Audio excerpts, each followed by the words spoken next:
Welcome back. Hope everybody's having a great weekend.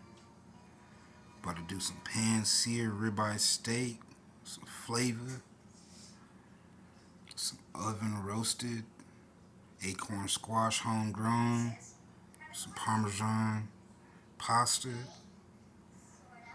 Hold up. Let's get this pasta right.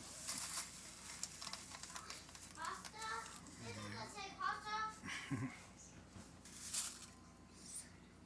job. She stayed home from school today. She was feeling sick.